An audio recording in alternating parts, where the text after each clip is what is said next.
All right, let's spend a few minutes today talking about product and brand decisions. Now, you recall that the product marketing issues that we had included which segments to serve with our particular product, what target markets we would go after, who we have to compete with, and then how we're going to position our product in terms of promotion, distribution, product, and price. Now, one of the decisions that we have to make with a product is a brand decision. The first decision, of course, would be whether to brand or not. That is the question. What about the value of a brand versus a commodity? Why is there a value in a brand? Well, without brands, how many levels of quality would there be? So if there were no brands of gasoline, just the state sold gasoline and taxed us on it. So every gasoline station just sold gasoline.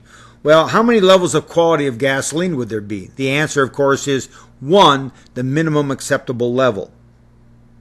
So many things are branded. You're all familiar with Dole and Chiquita bananas. Now, bananas are bananas, but once I stick a label on those bananas, it is no longer just a generic banana. Now it is a branded banana. That banana is a Chiquita banana. All right, so then the second question is, who's going to sponsor a brand? Well, we start off with the idea of manufacturers' brands, and we all get this idea. A company makes a product, brands it, and sells it to the customers. By the way, not all manufacturers do this, but most manufacturers do this. My first job when I got out of college was working for a company called Westclocks, the world's largest producer of timepieces. We made Westclocks wristwatches, Westclocks alarm clocks, Westclocks mantle clocks, Westclocks grandfather clocks, Westclocks kitchen clocks, Westclocks time clocks. We made all kinds of products under our own name. We built the product, and then we put our brand name on it, okay? So that's the idea of a manufacturer's brand, okay? There are two other kinds of brands, store brands and distributor brands, okay? So a store brand is when a store, like for instance, your local Smith store, which is a Kroger store, is owned by Kroger, sells Smith's or Kroger branded stuff in their store.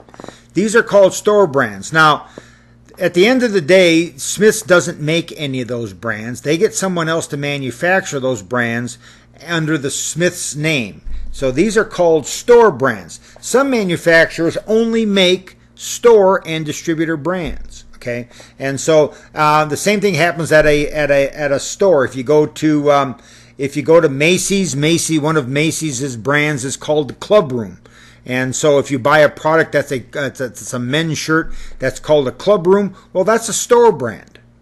And of course, Dillard's has store brands too. Things like I think there's this called Crown and York, and they have one that's they have a number of store brands that are their brands and no one else sells them. A distributor brand is like a store brand, but it might be wider. It might be based on a full distributorship strategy. But these are what we would call private label or store brands.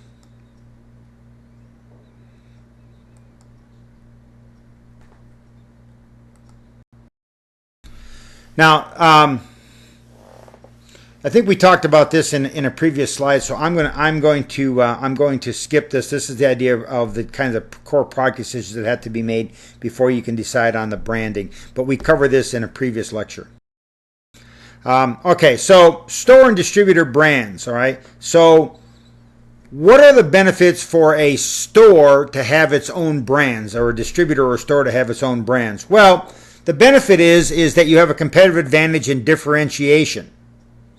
That is, I now can, if you think about someone like Kroger's or Vons, the Vons brand, and Vons is part of a larger chain, and what you will find when you look at those brands is those brands allow them to create a differentiation among stores. So if you see the Kroger and Smith's brand, or if you see the Vons brand, it in fact creates a product differentiation. Another reason that you would have store brands is because you typically charge less money for store brands than national brands. And so you can attract price-sensitive customers to your store with a low-end or introductory brand that is a store brand. And the reason you can do that is because when you buy in bulk from the national manufacturer and you put your name on it, you can get the products manufactured and sold to you at a cheaper price. Another reason that distributors often do this is because while their prices are lower, the acquisition costs are so much lower that they actually have larger margins. So someplace like Macy's would rather you bought the Macy's store brands because those brands actually have larger margins. Another reason for a distributor to have their own brands would be store loyalty. That is, if you want the brands that are the store brands for Kohl's or for Dillard's or Macy's or Nordstrom's, the only place you can get them is at their stores. And of course, so the bottom line is retailers and distributors create their own private label brands because it's profitable. So why would a manufacturer make those brands? Because in reality, at some point in time, they're just creating more competition. Well, at Westclox, we used to not only make Westclox clocks, but we used to make clocks for Walmart and Kmart and a number of other Sears and a number of other major retailers. And we always made those products because the marginal revenue of making them was higher than the marginal cost. So we kept our assembly lines busy, and every unit we made money on because the marginal revenues were higher than the marginal cost. Now, the benefit for a manufacturer is they can reach and sell product to price-sensitive customers without having any of their own new brands or their current brands involved. So I don't have to lower the price of any of my brands. I don't have to come up with a new brand.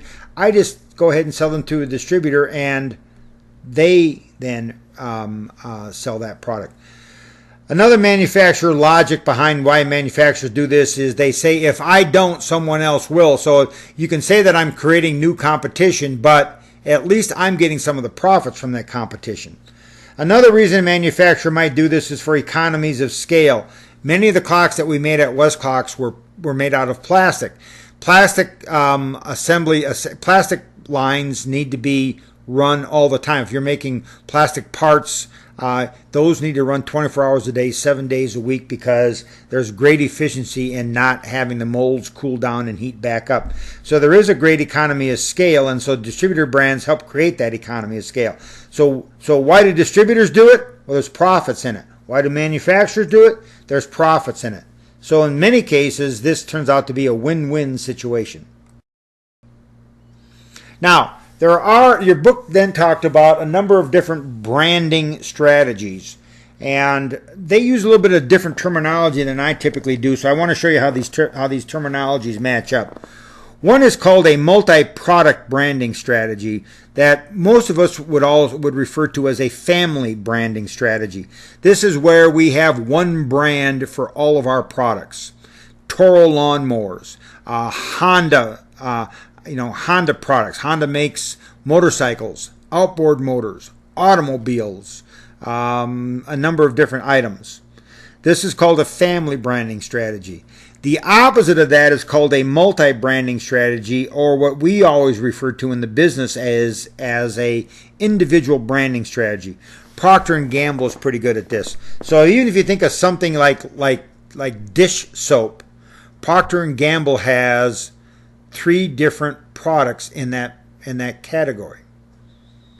And so Procter & Gamble has Ivory, Joy, and Dawn as 3 products in the dish soap business. And so what they do is they go in and have different brands, and you don't know at all that they're all made by Procter & Gamble. This is called an individual strategy. Now, there is something that the book didn't spend much time talking about. There is sort of a hybrid strategy in between this, where it's a family and a sub-brand strategy. Examples of this would be automobile companies. So Ford not only makes Fords, but Ford makes F-150s and Mustangs and Explorers. And so Ford is the family brand name, but then they have sub-brand names like Mustang. And in many cases, you don't hear people talking about it as a Ford Mustang. The sub-brand is so powerful, they just refer to it as Mustang, or under the Chevrolet family brand, Camaro, or Corvette, or Silverado. All right, and so these are family and sub-branding strategies so that they have a overarching brand, but then they have individual brand names underneath it. The third sort of strategy here that they call private branding strategy is really what I would call a private labeling strategy. This is where you have store brands, all right? And so when they talk about private branding strategies, they're really talking about private labels, labels that only are sold at their companies. So the only place that you can buy Die Hard batteries is at a Sears or a Sears authorized store. Then they talked about mixed branding strategies, and mixed branding strategies, what they're talking about is making both your own national brand, but also then making products for a store brand. So this is a company that does both manufacturers its own brands, but then also does some private labeling behind it. They're calling it a mixed branding strategy. That's fine. That's not what we would ordinarily call it, but you need to understand how these are matched together. Branding decisions, all right? We talked a little bit about brand names before, but let's just go through this so we remember exactly what we were talking about. Brand names are important. The name needs to be available. It should have no legal or regulatory restrictions. Initials aren't names. Those are what we call no-name names. The best names are locked down directly into the product's benefits. Things like Healthy Choice. And product names like that. Those are the best sorts of product names. Names should be pronounceable, simple, and emotional. They should fit the company and product's image. You should make sure that the name is pleasing to the ear and sight, and you should try to make it easy to remember. That is, how do you make it easy to remember? Once again, associations, and then check for existing meanings and negative connotations. Remember, we talked about that when we talked about as you translate it into foreign languages. Some other branding decisions that have to be made. One is the trademark. This is the distinctive sign or indicator used by an individual business or other legal entity to identify the product. This is the UNLV logo. You might notice that the UNLV are all attached, making the UNLV lettering a logo.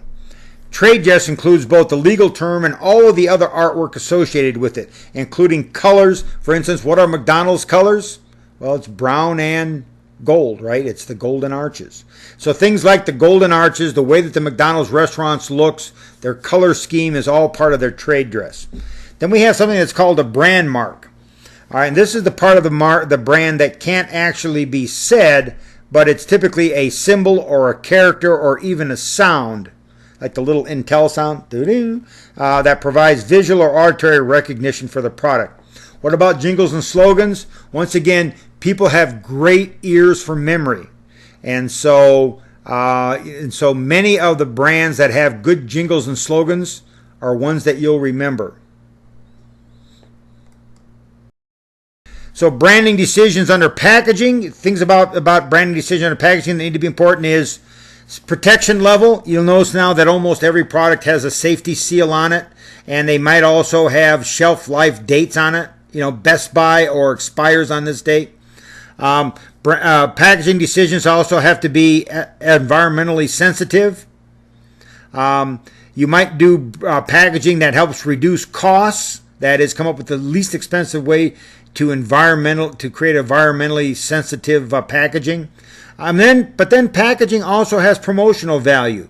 In terms of a unique package, might help people to identify your brand on the shelves, and you also use your packaging as a communication benefits to explain what the product does and why a person should buy it.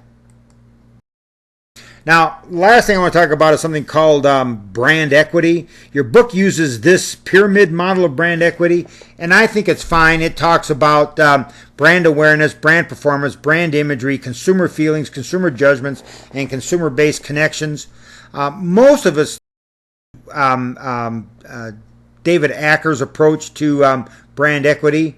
And he argues that, by the way, that brand equity is the value of a brand. So, for example, if I have two cars sitting next to each other and they are exactly the same, but one has a Mercedes nameplate on it and one has a Hyundai nameplate on it, which one do you think would be worth more money? Of course, the answer is the Mercedes. Why? They were the same automobiles. Well, it's because the Mercedes brand has more brand equity. So brand equity has to do with competitive advantage. It has to do with how much is a brand name worth. And the value of brand equity is typically attributed to 5 factors. Brand awareness. Brands that have more awareness have more equity. Brand loyalty. Brands that have more brand loyal customers have more equity. Perceived value. Products that are considered to be higher quality and have more value are considered to have more brand equity.